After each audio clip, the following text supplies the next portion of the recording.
Hello and welcome back for Game 2, where we've got TSM versus Evil Geniuses. And if you just focus in on the goals for these two teams, I can't help but love that TSM, a disgraced hero of the LCS, must take down Evil Geniuses, the aspiring villains of the same league, to reverse their tumultuous start to Week 1, right? Quite the story we've got going here for these two teams. I mean, everyone. Despite the losses that TSM have started to rack up, though, Dardoch was not at fault for me. I know a lot of people are really looking at him and just waiting to pounce on him, to be the big reason why it doesn't work. But that was not the case. TSM, their early game, Jat already mentioned at the beginning of the day, but they had the best early game of all the teams, 1,900 gold advantage at 15. The problem lies in the rest of the game. Their mid game is so bad that they actually have the longest average game time of every LCS team at over 50 minutes, Riv.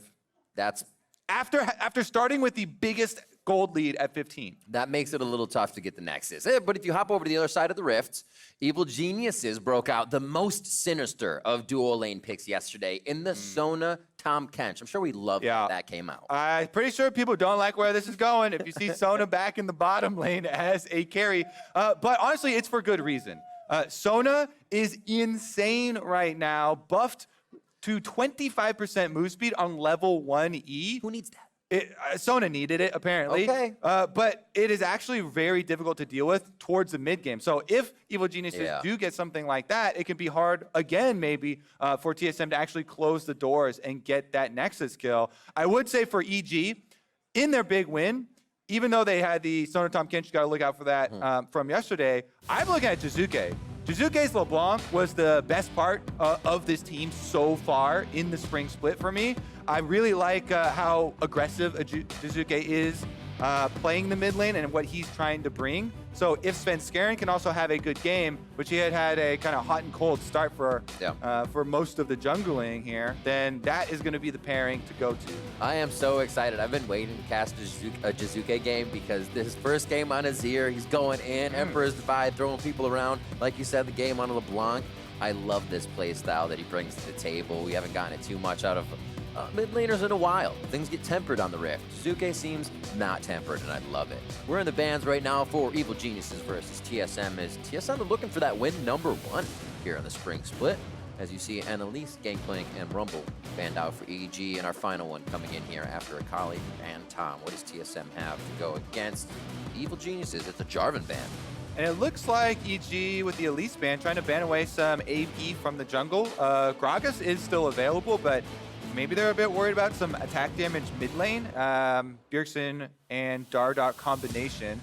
Usually you want to have different damage types for your solo laners and your jungler so that your solo lane opponents can't easily build one of the resistances.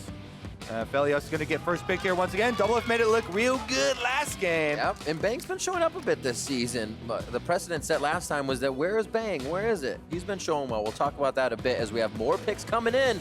And that Sona hover, but a Set Rakan ready from TSM. Do they look like older brother, younger brother or something right there? Set and Rakan here, combination. They also work really well together. Rakan is very good engage and lockdown for Set, and that's one thing that Set can sometimes struggle with. He doesn't have a lot of mobility, so relies on the team to help set up scenarios where he can be super effective. You sometimes can get really good ultimates, but it can be harder to get the stun off later in the game. As a support main, I always think I want Rakan so I can charm Set. So having them on the same team is a really nice pickup for TSM. As you were saying, the engage is going to be fantastic. Thresh on the other side looks like we'll get a flavor from both teams in a way, relatively speaking. Aatrox being locked in there for Jiizuke. That could be Kumo's towards the top side, and we're expecting that as TSM rounds out their final first of 3. Yeah, this is double reasons here. Aatrox is one of Kumo's most comfortable champions. Plus, Aatrox can, with the range of Q, keep Set at a decent range. Infernal Chain is also very effective against Set because Set has a harder time of getting out of the range of that box than most other champions. And TSM are going full anime here. Get the Xayah as well for the combination. Set, Xayah, and Rakan. One clean-looking squad so far, Riv. But it is also going to bring that burst that you're looking for from the bottom lane, Zyricon is still a very strong duo, even though everybody's got googly eyes over the Senna Aphelios. Yeah. New champions coming out, taking over. Zyricon still have that extremely strong synergy that must be respected. I would say that Thresh is a difficult matchup for Rakan, no matter what the AD carry is, though, because Thresh's Flay can interrupt both of Rakan's dashes, so you have to be very careful and keep your eyes on the Rakan player in that matchup, going in for your trades at the right time and not spamming your dash back, because if Thresh gets that interrupt on your dash, you are in big trouble. Yeah, it does not feel too good. Everything you're about to do has been turned into chaos. Not much your AD can do to save you when you're stuck in a pit of Aphelios and Thresh. That's even worse when you know Aphelios is going to be dealing that damage out of the Flay. 4 seconds left here for a final ban. Looking at the jungler with a Lee Sin and a Syndra towards the mid lane. Jiizuke's plays have been Azir, LeBlanc, and Orianna, but they're still wanting to keep him off the power of the Syndra currently. Final ban here for Evil Geniuses. Could be looking at the jungle. One more hit there. They did take away the Zillion. They've got the Elise. What next? Yeah, probably another target at Bjergsen here. Kiana is going to be the one. Kiana, by the way, going to be just mid lane for the future because of the jungle nerfs that Giant attack speed nerf that's coming in. Let's see what he decides to go with instead. I would assume that TSM are going to pick jungle here. The last AP, I talked about it when the Elise was banned, but Gragas and Elise are the AP junglers because you do need the level 3 gank possibilities, either Body Slam Flash from Gragas or Elise's Cocoon. And they are going to pick up the Gragas to balance out a little bit of that damage type and keep EG guessing.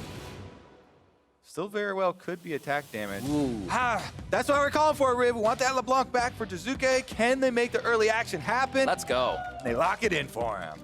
Now, you want to pair that with the jungler that can actually make use of LeBlanc's amazing gank setup. LeBlanc actually has a lot of matchups that, if you take junglers out, are very bad for her. Lane phase, you can actually punish LeBlanc if you know that there's no jungler, but that is the key. LeBlanc preys on enemy mid laners not respecting the whereabouts of the jungler because she can go in, distortion chain, she has amazing gank setup. Kindred does bring the damage there. So that's a very interesting pick here for Svenskeren. Bring it out the Kindred. Shout out to Forest Within. See if he's watching. We'll be very happy. #1 Kindred in A. This is exciting because they got the AP jungler rift. Go! Bjergsen's last pick, man. 2 seconds. Broken Blade smiling. No! Why you gotta do it to us?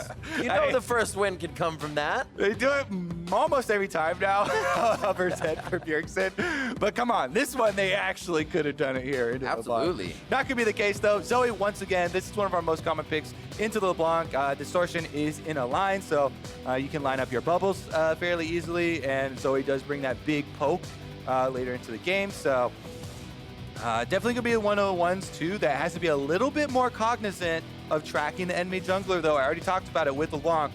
Those setups in lane is where she gets a lot of her threat of her laning from. And Zoe, without her bubble cooldown, is a sitting duck. Because Aris not going to give you permanent dash and take you right back to the same spot. It's very easy to prey upon. So what Zoe has to do a lot of the times is save the bubble for those interactions where Kindred's coming or LeBlanc is engaging on you and use it defensively. I'm excited. Sometimes you see the comps and I'll think of what Drake would be awesome here. I mean, if TSM were able to get the Mountain Soul out of this and have more shields on their shields, Jiizuke just basically does nothing at the beginning of fights here. Wonder how the RNG is going to play out in favor of either team coming in, but we are going to see if TSM can pick up win #1 of the spring split here versus Evil Geniuses. 1 and 2 on their split so far as they come in as a newly revamped team. Both of these teams really, in that sense, to see and try and find some ground here in the early weeks. All right, can they make it happen? Gonna be eyeballs on the junglers early. They've got some volatile matchups to try and affect early on. Either solo lane definitely could be the target. And we are off and running. Dardoch already on your screen. Getting that info out, talking it up. very vocal player on the team, making sure that everybody knows what he's seeing around the map and when he's seeing it. As we were talking about Bang a little bit before, definitely having a better season for himself. Has a play on the Aphelios, deathless in his first game, deathless in Senna, 8-0-5 in his second game, and then the Sona was a 2-1-11. But really, last year was a question of, you know, where's the World Championship Bang? Where is this caliber of play? Because it's expected to you after you win a World. We've heard Crown talk about it in duo with Core JJ. So he's been building that kind of brand for himself back up, and we've seen that he still has that play style that he can bring out. Yeah, especially that Senna game. I thought he was really accurate with the snare skill shots, his ultimate usage. Definitely keep our eyes on him here. But anytime there's the Kindred in the game, I'm looking at Mark's Riv. Because Mark focus, it just adds so many more mini objectives to the game. First spawn scuttle is going to be a big one because while you can't predict which scuttle the first one is going to spawn on, you can just wait and keep one scuttle. As long as you don't get double scuttled by the enemy jungler, just wait for the extra cooldown for the mark to appear. Even if the opponent took it off of top scuttle, say, you just don't take bottom scuttle until your mark spawns on that bottom one, because that's the only other place it can go that early. And you just retain control of that area so that you will be guaranteed. Level 2 red buff invade. Here we go. Low for Dardoch, just over 300 HP. He gets off of blue, so that timing is given now to Svenskeren. He should say either going for Raptors or he's on his Wolf. So safely being able to take the Gromp here. Won't get his mark killed just yet. But the team is getting information of where Dardoch could be on the map. And nice little dodge there out. And this happens a lot with Gragas, because Gragas is one of the weaker early duelists of the pro meta junglers. He gets chased away from the higher value camps a lot. In Season 10, Gromp got a big buff to extra experience. So Wolf Camp is worth a lot less than it. So is Raptor Camp. But Gragas, because you start Talisman, it feels very good at going for the AoE camps. Right. Kindred, Svenskeren there was able to take away the Gromp, but that thing's just going to respawn anyways because you can't leave behind a small monster to counter jungle with. Ooh. Yeah, good control ward. He knows that since he invaded on blue side, there's a possibility Broken Blade went in there since Broken Blade pushed the wave. And Svenskaren's able to take away that extra information. And he gets the quick level 3 off of 2 buffs and the enemy Gromp, then will take his own. Bang low on the bot side. I wonder if there was a turret shot taken there. Obviously, your up Zayak Rakan level 2 is going to be a little bit of a knockup, but seeing that one, he's going to have to back flash and heal Hughes on the side of EG. Yeah, we got to see the replay to see what happened there, because with the positioning, Zeyzal wasn't even able to help him out with the lantern. Snare does land. Fight's all over. I'm liking this game so far. Nobody down just yet, but it seems like they want to try to get that advantage very early. And now taking a look at Bang. Eyes on Biofrost for going for the engage. Just slips over. Oh, they get the root. Kobbe got a nice pullback on the feathers to root him and burn the flash solo. Heal was also blown by Bang. As we were talking about the Thresh there, Zeyzal was right next to him. Lantern wasn't, gave him shield, but wasn't able to give him the mobility. So that's double summoners earned by Kobbe Biofrost. Talked a little bit about Kobbe as well, coming over to the NA scene. He's kind of known as Mr. Consistent in Europe. I was asking Betty kind of why that was, what he did. And it was really the factor that he would never be the reason you won or lost, and he could keep consistent play throughout CSing, throughout the mid and late game. Hopefully seeing him step up a bit here as they are able to get Bang's flash and heal out. Maybe they can get a first kill, first blood on that bot lane. Dardoch looking for it. Broken Blade Dardoch. They want that top jungle. Kumo's got his Qs used, so now he's going to get the final one to knock up the rest of that damage from Broken Blade. He's forced to flash out. That's heated up 3 times, heated up 4 times for the turret now. Ramping up in damage. A nice lockdown. Ignite onto Biofrost. He should live out of that one. Kobbe is also going to stay alive because he's near the turret. Yeah, he's going to live out of that one. You got to know the Ignite tick. Attempt 2! Broken Blade goes back in. Oh, it's going to be the Haymaker. It keeps him alive with Triumph, too. Man. The 1-2 punches keep coming in quick from the top side at TSM, and it's EG not giving up on bottom either, but not coming up with anything. Oh, man. Were they tracking Svenskeren there? We got to look at the mini-map during the second attempt on the dive, because They must have seen Svenskeren on a ward at some time and known, okay, the Kindred is not coming, so we can actually, even though we messed up the first round of the dive, just repeat for dive number 2 on top side. In the end, they do actually get the kill. Here's a look at dive number 2. Oh, Svenskeren was mid lane. Look at the mini map. Yep. He showed on the minions in mid lane. So that means Broken Blade and Dardoch say, all right, round 2, fight! He's able to pull him in right into the body slam from Dardoch, and then right in the middle of the payload there for the haymaker, Broken Blade is able to get the kill credits, gets the Triumph heal right afterwards, stays alive. And this is going to be Set's game to play. Breaking out the brass knuckles for top lane early. Kumo's going to have some trouble now. Phage already for Broken Blade, so anything he connects gets a bit of movement speed off that to stay in range or dodge an Infernal Chain becomes all that much easier. Targeted for Gragas. Svenskeren has that mark on. And Dardoch is roaming around with those Predator boots now. Predator not up just yet, though, but he is going to be trying to get on this gank. It was up, rather. It's just cooling down. And he almost gets that hit onto Svenskeren. More aggression in the mid lane as Jiizuke and Bjergsen are just going punch for punch as their abilities come up from cooldown. I'm loving this so far. But when is it going to break? And we know that 8-minute mark W2.D2.G2 was just talking about. I'm excited to see who gets the faster tempo to start things off. Yep, and since Svenskeren is going to be able to return to the river, grab up the Scuttle Crab because of the attempt on bottom side where the Predator was just used by Dardoch. They know Dardoch doesn't have flash because of the top lane dive. Oh, Bjergsen actually moves in. 2v2. Looks like he'll be able to get himself out safely. That was a real flash as well for Bjergsen. Found the Kindred in river, trying to grab the honey fruits. Gets kicked back out, and Jiizuke smells blood. They go for the invade. 1 mark currently for Sven. I know he wants to get another one out. We see again top lane just being punished here. Back and forth. We see Broken Blade trying to throw out the shots. Kumo seems to be farming well under turret, but is definitely playing a bit safer, knowing what kind of power can be delivered in a dive for him. Gold's very even across the map. We're still waiting for this one to break open. Meanwhile, in the mid lane, because Bjergsen got chunked out, had to blow his flash on the Zoe from going into river, that allows the LeBlanc to push up this mid lane. They know that there's no Bjergsen to contest this dragon, and it's an easy pickup for evil geniuses. First mountain, next is Infernal, and then we'll see what your soul is going to be for the map. No teleports on these mid laners this game, which is interesting from what we usually see. Aggressive and safety in summoners. Also, Riv, 8-minute alert.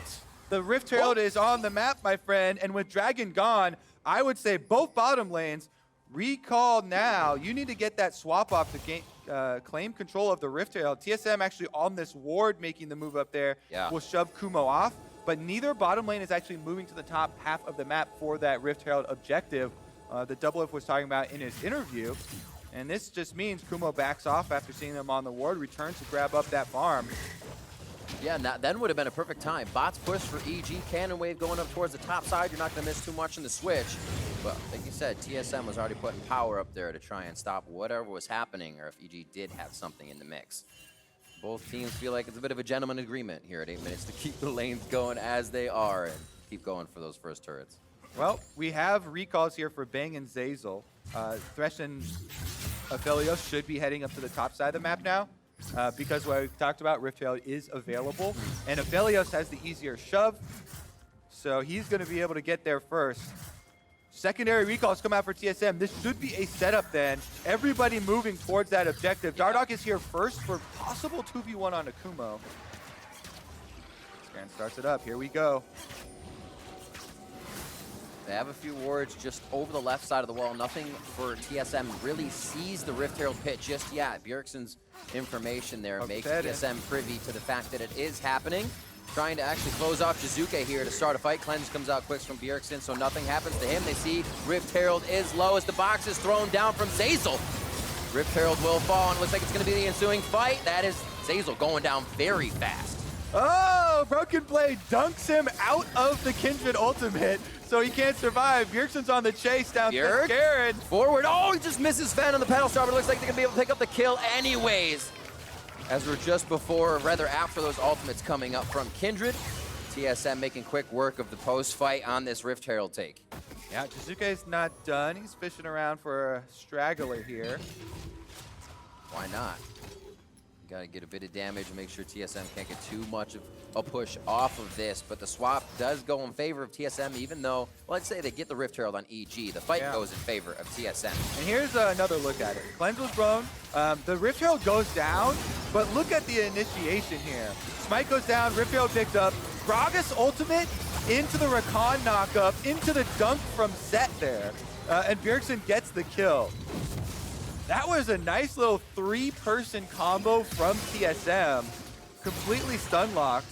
And then they get the chase down because Bjergsen Zoe there gets the extra move speed off the Summoner spell blow from W. Biofrost still has his ultimate.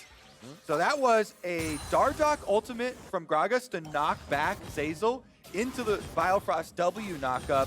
And a really nice presence of mind there from Broken Blade to think quick and dunk him out of the Kindred ultimate immunity so they could actually secure the kill. That is one hell of a bounce house. I'm sure we'll get it again, and Kobbe can explain it all over again. Those are fun in real life, Riv. Not fun at all in League of Legends. I don't think Zeyzal was enjoying the bounce house that time around. You know, the first time I was in a bounce house, I got a bloody nose. Bad memories, Kobbe. They aren't as fun as you think. Wait, how old? I was like 8. Oh. I caught an elbow on the way down, somebody on the way up. It's unfortunate. Well, somebody was breaking the set. Zeyzal got the same treatment, it looked like. Dardoch headed top side, but they had some wards on him, so they're going to back off and play defensively now. That control ward, look at this control ward, by the way, up in the tri-brush. It gives kind of false sense of security because Evil Geniuses have these 2 wards right in front of it, actually 3 all the way around, providing a vision, just kind of skirting around this control ward, allowing them this move. Ooh, Dardoch taking quite a bit of damage from Jiizuke. That's all front end loaded though. He's gonna wait for the cooldowns, but Dardoch has to be careful. He's just gonna look very tasty to decide if EG here, if Jiizuke actually wants to stay for the fight. He goes around to the left, protecting what could happen as a result of the fight. Bjergsen hits Svenskeren. Just about all of his HP. Jiizuke in and out as they see Predators locked on from Dardoch, ready to initiate himself. And everybody's tempted for this next fight as they stare each other in the eyes. Jiizuke's gonna head back towards mid though. He says he wants a bit of aggression there. Bjergsen will follow, knowing he's heading back down the lane. So trying to match each other. EG and TSM moving around the map here, 12 minutes in. Yeah, kind of like what I was talking about in Champ Select. Kindred has a hard time dealing with poke damage. So you see right there, Zoe, Bjergsen doesn't even have damage items. That was just level 9 Zoe trying to beat up on a jungler. If he lands the Q, huge burst damage makes so next time, you know, Svenskeren can't rely on dodging. He would have to pop an ultimate early and then you get to chase the Kindred off. So makes Kindred's life very difficult if those things start to land. And because of the chunk on top side, they run him off. Dardoch and Bjergsen starting up this Infernal Dragon. They want to even up the dragon count.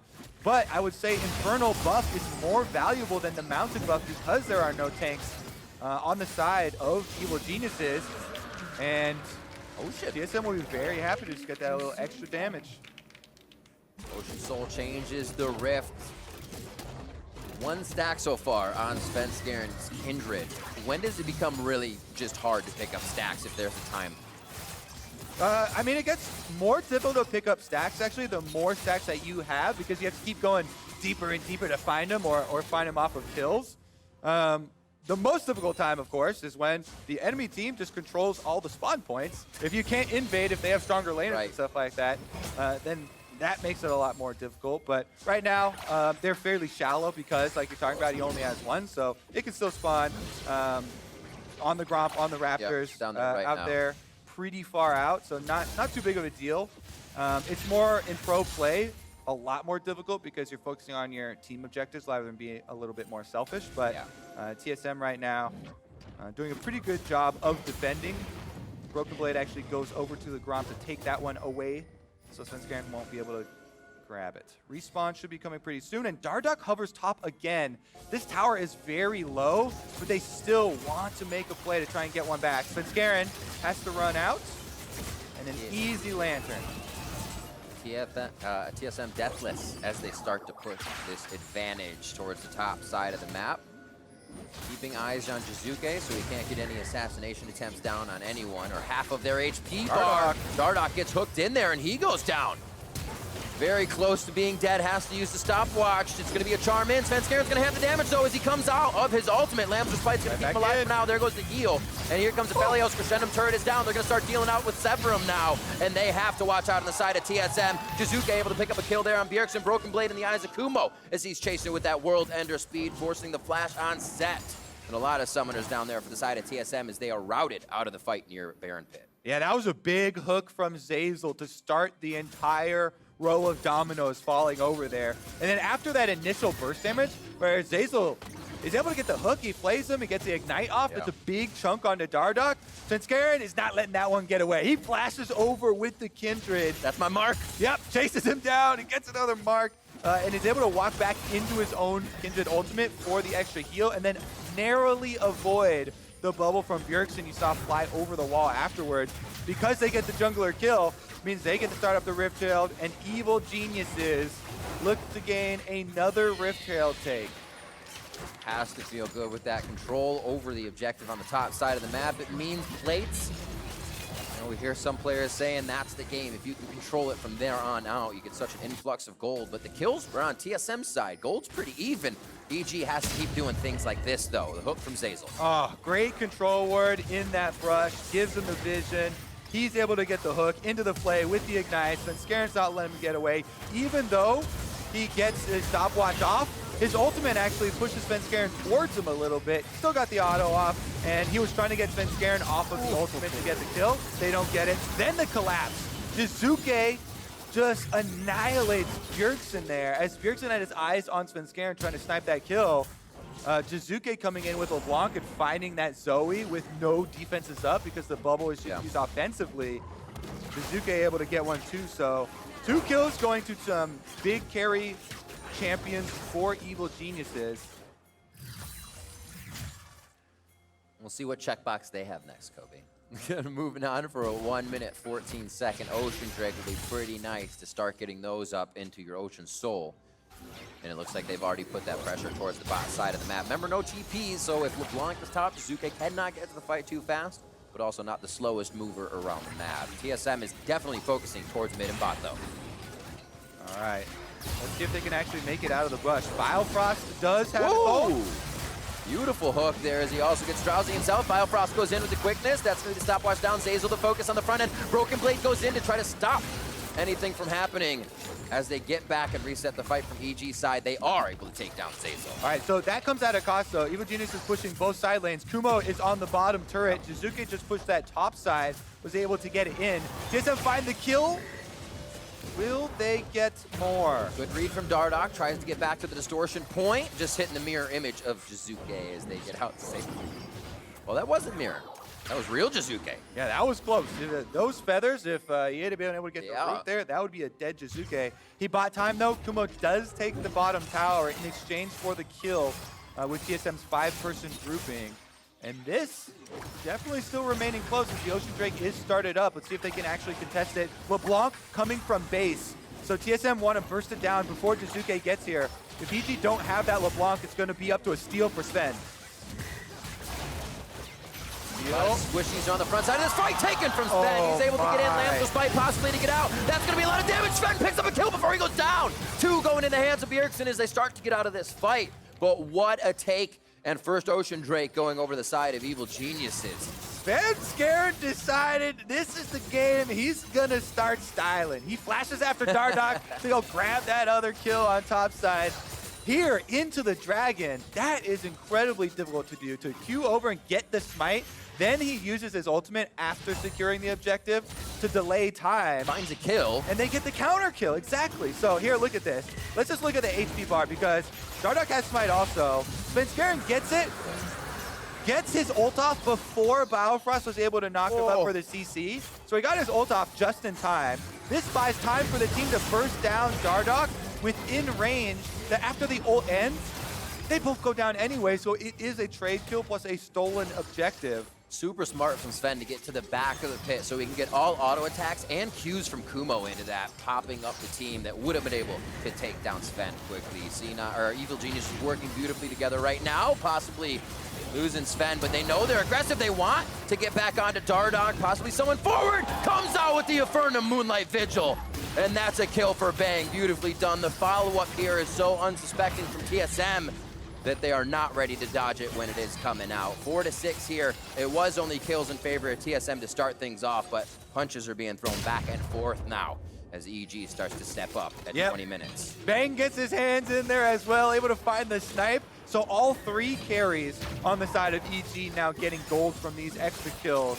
And with that last outer tower going down, plus the second inner, it creates this really big vacuum for TSM where their only defenses are so close to base that the neutral objectives become very difficult for them to actually contest. The Dragon as well as the Baron Pit become very hard for them to get their vision in place. And EG should be able to set up a lot of pockets of vision for Jiizuke on this LeBlanc to actually find those picks, because that's what you're scared of.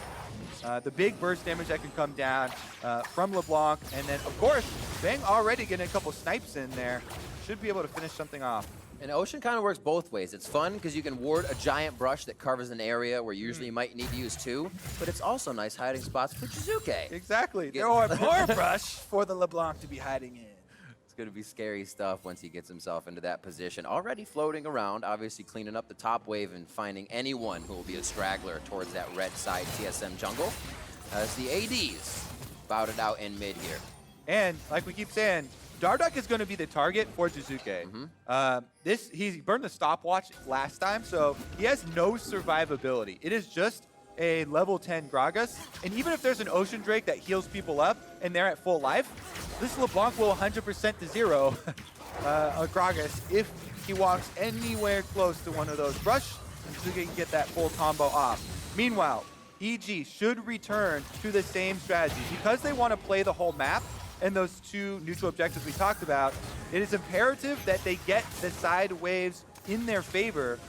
It's twofold as we get Kumo chase out here. Get a little antsy, but he's able to walk his way out, jump over the wall. It's imperative that you get the extra vision that pushing up minion waves brings you, in addition to posing this problem to TSM, where if they come contest these neutral objectives that you're setting up around, they do lose out on minion gold and experience, in addition to having a lot of extra vision control for yourselves. It's going to mean that EG are the ones to start out and determine the course of the mid game. We just saw that little push as you were talking about in the bot, TSM saying we are actually completely dark in our jungle. We need wards. The buddy system has been employed, and they placed a few on the bot, but they've lost their wards now on the top for the main objective.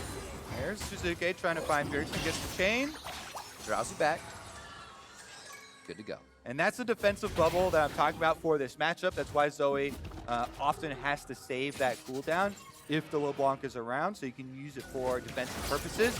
EG, they start up the Baron. They're trying to draw TSM over. Svenskeren staying closer. Bang not being that first one. You lose damage against Baron if you are the one tanking it. So they want to make sure Crescendum is just dishing up max. 18 seconds on the Ocean. Not going to be any souls, so not gaining that much priority. Jiizuke towards this top, and now they might have an inkling that main objective is being done in Baron. It's going to go down. It looks like that 4-second back may be halted as Jiizuke wanted a quick fight, but EG will now reset. Beautifully done on the map, being able to take the 3-person Baron. And a really good highlight by our observers to toggle the vision there. You can see the map from TSM's perspective. It's all dark, and like you mentioned, this LeBlanc could be in any of the brush. She could be in any of this fog of war that covers the entire objective.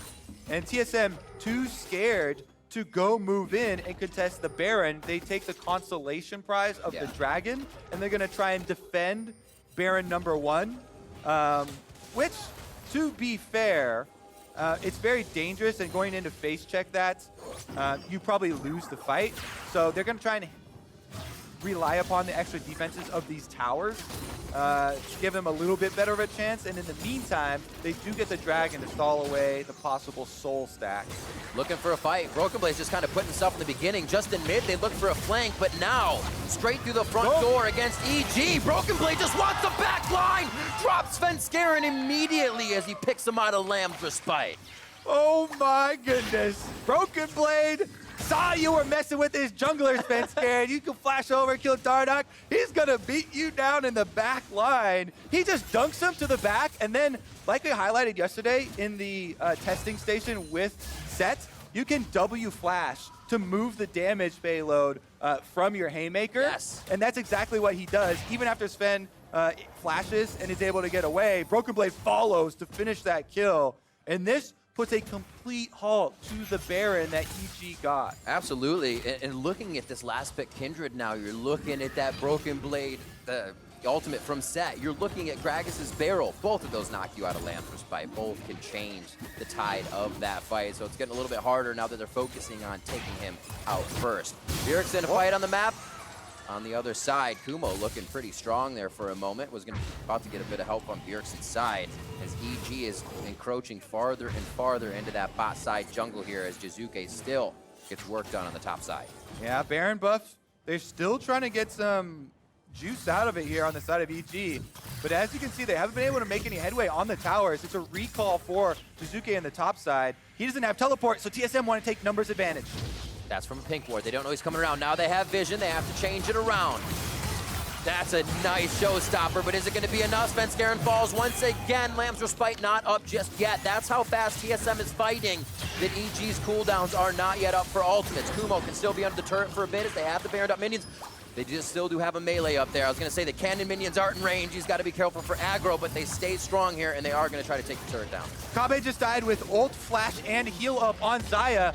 I gotta see the replay of what happened because I was looking at the Kindred kill. TSM got the Kindred kill, yet giving gets the hook. Bjergsen's able to flash out of that one. Now they're under the turret, and it looks like they are gonna be going down one onto Zeyzal. Broken Blade picks up a kill. Where does this next one come down? Bjergsen's not gonna be able to find that paddle star, as it does not look EG wants to leave just yet. They have such a minion wave on the bot, but nothing else pushing anywhere. So they do have to be careful for TSM's answer. This is honestly a bloodbath, Riv. These counter kills just keep coming in, bursting just when you think one team has the advantage. All right, so I'm gonna keep my eyes on Kobbe this time around because we know what happens on the left side of the screen.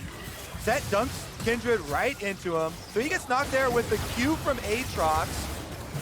And the Felios ultimate on 4 grouped up people is an Infernum ultimate that just blows him up. So that was one Aatrox Q. It was a Q1, long range. That was the first little bit of damage. Yeah. And then 4 people grouped for the extra AoE. That's why you have all these YouTube highlight montages of Felios. Even after that ult was nerfed with the Infernum, still the big extra damage goes in. So good. You get those multiple explosions, people grouped up, and that's when you see him dying with double summoners and ult up. And as is always when you're fighting as a marksman, he had that Baron cannon minion just throttling him the whole time too from the side. Couldn't get out of the aggro from that. It's just not his day. Yeah, actually, little cannon minion damage does add up, especially when you have the Baron buff on it. All right, full reset though, because there were so many counter kills. We kept on seeing Jiizuke went in, bursted someone down from 100% to 0 as well. This game is not out of reach for TSM, even though EG have a very big lead here, and currently they have control of the map, with Jiizuke pushing topside. They'll be able to get this top tower, rotating up from mid lane. TSM are actually splitting their call right now, sending Gragas down bottom side to possibly dive Kumo. He's got World Ender. This is actually, he can just absorb a lot of pressure if he does want to pull that fight in. Now he can play the stop the backs game and just keep chasing these guys away. World Ender to safety if he needs it. He's just pinged onto Broken Blade saying, I don't have that chase anymore. They have too much speed. EG is still working on the top side turret. So the cross map plays, it seems like TSM is reacting a bit too much to what EG has put in front of them. Dragon coming up, Riv. They got to rotate on down. Oh, Dardoch getting caught out here in the middle. Doesn't look like it's going to be enough for the kill just yet.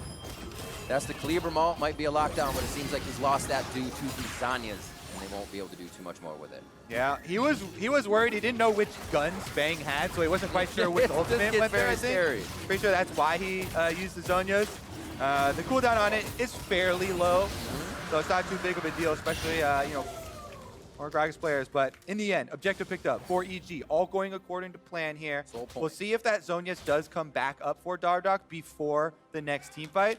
If that actually ends up meaning anything. Short pause here as we'll check in, see what happened on stage. And just taking stock of what's going on, Broken Blade has been popping up in these fights very big with the punches. 4-0-3 for him on the top side. We didn't get too much towards the top side of the map to start things off, but it seems like Broken Blade has been able to kind of find these fights, continue to get himself in.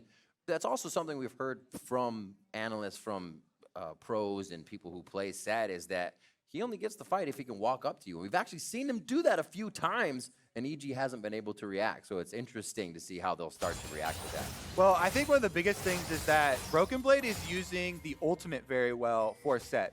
Because we always used to talk about, oh, Gragas is a really good answer to Kindred because you can knock Kindred off of the ultimate. You can actually knock all of the enemy champions off the ultimate. But that's only if the Gragas is alive.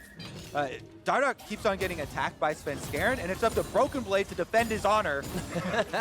He's been taking Svenskeren down with the ultimate combo there, and then flashing after with the Haymaker to get a couple of the kills that you do see on the Kindred. So I think that's one of the good usages that we've already seen thus far. And Broken Blade trying to defend his jungler's honor. I do like the combination we've been seeing so far in these initiations. 6 to 9 as we hit 30 minutes on the clock. Jiizuke stays towards top side. He has now set up residence on that. And as you can see, Aphelios with those crits, 4 of those flame bursts turn into 8 when he crits. So it feels pretty nice when you have the Infernum gun out. Infernum ultimate across the team to just start off a fight.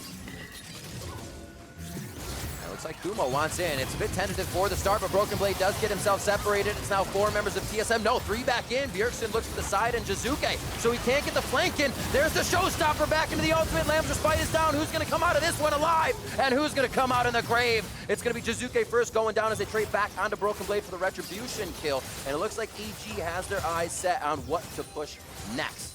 Yeah, it's a 1-for-1 in the end. LeBlanc forced set. Broken Blade actually used a flash at the very end there.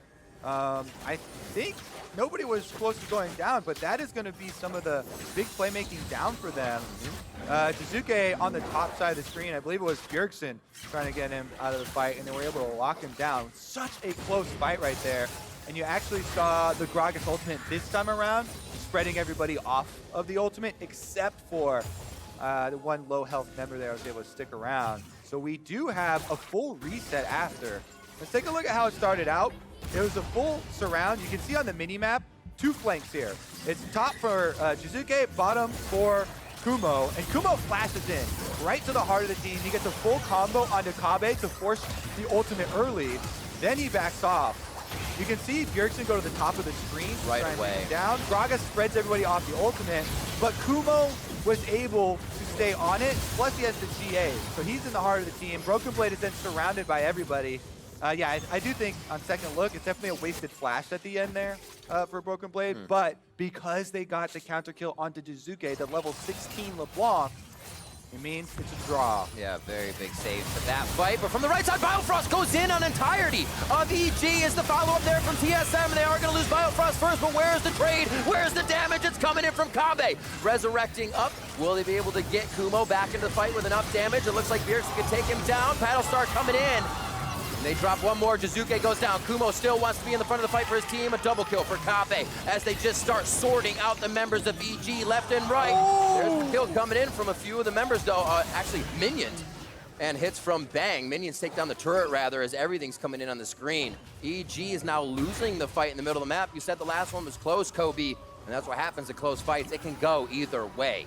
We just said, this game is not out of reach for TSM, and they are scrapping back into it in these team fights. That one was Biofrost seeing the opening on the Recon, finds a multi-person CC with the ultimate. And let's take another look. This is without Zoe even being there for Bjergsen, but because he catches them by surprise, They get the big initiation. Broken Blade tries to get the ultimate into the wall there. Kumo still dives in. He gets off the first kill. Another good separation ultimate from Dardoch. That Gragas ultimate is able to section him off for the extra kill. They take down Kumo, but then going in here, Broken Blade finds the kill onto Jiizuke with his Haymaker true damage. And Kumo couldn't get out, so he had to try and walk in for the fight. Take a look here. It was actually the Gravitum activation there from the Calibrum marks that were on them, and he's able to get a mark kill. Let's see this. Look at the damage graph. Entirety of the game is what you're looking at right now. Almost got a few people over that 20,000 mark with Aphelios. Bang, at 22.5.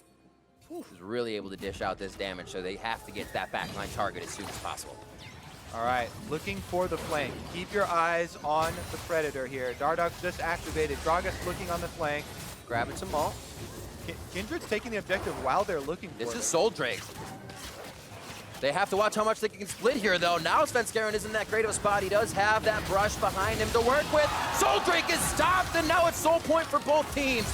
That's going to be the take over on the side for Dardoch. TSM feeling really good about this fight and also have a minion wave up middle. They do have to pressure the top and the bottom side, though, so the choice to now go for Baron could be very costly if they lose this fight. They're pushed up almost to their base. Quite the slugfest we have here, Riv. Dardoch gets a steal back in exchange for Svenskeren's steal earlier in the game. Now both teams at 3 Drakes. Baron started up, no vision for EG this time around. No Infernum ultimate here. Baron's down to half. Definitely a fight that EG would want to take. Jiizuke on the left side, ready to either pop Kobbe if he can come out. Broken Blade's the first one in. He wants to try to distract and cause chaos. Bjergsen's Banshee's Veil is blown on the backside of the fight. Nobody's helping Broken Blade. EG's able to kite this one out, but instant shock and all coming in from TSM to take down Aphelios. Bang now out of the fight, and TSM is locked and loaded to find more members of Evil Geniuses. Svenskeren on the chase. The mid lane trying to be pushed up here by Jiizuke if minions even do come out or if there's a straggler on the fight, but it just seems like EG gets separated too quick. Important chase down kill there for TSM. They take down the jungler so they can return to the Baron with no smite steal. Opportunity for Svenskeren, for Evil Geniuses. Keep your, well, you can't keep your eyes on him, but Jiizuke is lurking around the LeBlanc on the, probably behind the Baron pit right now. It's going to be real tough. You see that smite onto Bjergsen, and he has grabbed the smite as well for Dardoch. They're going to be able to collapse on this one from a pretty high HP. Going for it. Jiizuke distorts once to give himself a bit of safety, going back if he needs it, and it does not look like there will be an attempt. Nice heady play as Baron is taken. Quickness over the wall, who can follow? Bjergsen with just one auto attack. Finally, that body slam is there for Dardoch, and it's just a 1-2. They can at least keep Jiizuke here, but his team's moving up mid lane, and TSM's about to reset with Baron buff. Jiizuke actually goes for the minions with the distortion. I think TSM were going to let him leave, but not any longer. See you later. No magic great enough to get out of that play against the members of TSM, and we do see Jiizuke fall. The gold still very even in this game. Still on Soul Point at 2.5 minutes for that Ocean Drake. Let me remind you. Remind me. As I talked about in the intro, TSM have the longest average game time after week 1 at 50 minutes. Every player should have Gathering Storm. Is that what you're saying? Coming into this game, so it's not that big of a surprise that we've got 6 Drakes taken already, and TSM are now coming back in the game with Baron to extend it further, approaching the 40-minute mark. With Baron now, they are actually the ones determining the pace, though. Marching forward, taking down turrets. There's a lot of standing gold for TSM to take down, and with this Baron, they will be able to actually surpass for the first time in quite a long time EG in the gold count. Kobbe here does have a Guardian Angel in his full build for Xayah, so they do have extra safety as well. Biofrost inside the base says hello. Svenskeren's gonna be the first one there. Does get blown back. Now he's on Lamb's Respite, but who can help if he get through the base gate and be a little bit better? Broken Blade's gonna be coming up with that kill. He just has Sven's number as he throws out these haymakers and keeps the rest of Evil Geniuses on the ropes. They're gonna be pushing through the top side. That is TSM now going for EG's Nexus turrets. And to say that TSM's backs were against the wall, and this one would be correct. They have pushed back very hard against Evil Geniuses and are finding a way to the victory, finding a way to their first win of this 2020 spring split. The Nexus turrets in their eyes with the last few members of Evil Geniuses, and the masterminds have been thwarted once again on the Rift. The Nexus turret goes down, the TSM chance abound, and the Nexus will fall in favor of TSM as they pick up their first win of the split.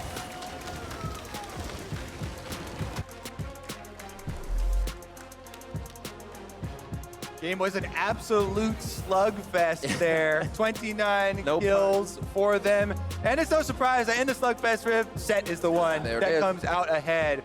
Broken Blade was 6-1-10 on the set, and he was a very big part of taking down the Kindred, getting them through a lot of the mid-game stumbles. Also, some really big plays. Bjergsen on the Zoe was able to find a lot of the poke damage that they did need.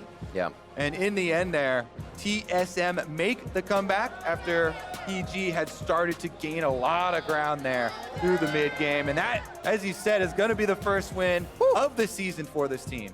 I feel like EG had the right play style in mind, continued Jiizuke to flank, but it was more of a fool me once, never fool me again for Bjergsen. We saw him get taken out by Jiizuke at the bottom of one of those Herald fights, and then Bjergsen was always on Jiizuke if he was coming from the side. We saw the fight that TSM almost lost in mid. Bjergsen instantly went towards Raptors to get Jiizuke out. Don't touch my team. So figuring out where Jiizuke was coming from, I think, was a big key factor in stopping EG from being such an authority in the fights. And I know that you have really been enjoying playing Aphelios lately. It looks like Bang was enjoying it as well. He had a lot of big moments, with the ultimate, with the Mark Snipes as well. So, I mean, that was well played still. Some highlights for EG players at times.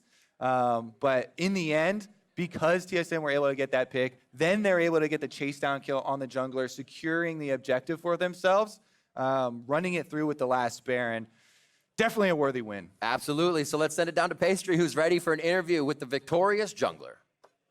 Thank you very much. I am here with Dardoch, TSM's newest jungler. Quite the game. At some point, you were fairly far behind, but you managed to get through it. TSM's first win in this season. How's it all going, Dardoch? Just say we're happy with our first win, but I don't think things are going perfectly, obviously. We have a lot of things we're doing wrong in the game, but I think we had a much better draft this time, so we were able to come out with a win. I know you can be quite critical of yourself and how you're playing, so how are you feeling about your level of play currently? I mean, mechanically, I think I'm fine, but I still need to adjust to how our team is playing, at least macro-wise. Like you saw that game, I died a lot randomly, trying to do stuff without my team, and it happens a lot in scrims too, so. How different is TSM versus other teams you've been on? Because you are a player that certainly has journeyed through a lot of the organizations here in the LCS. What's different about playing for this team?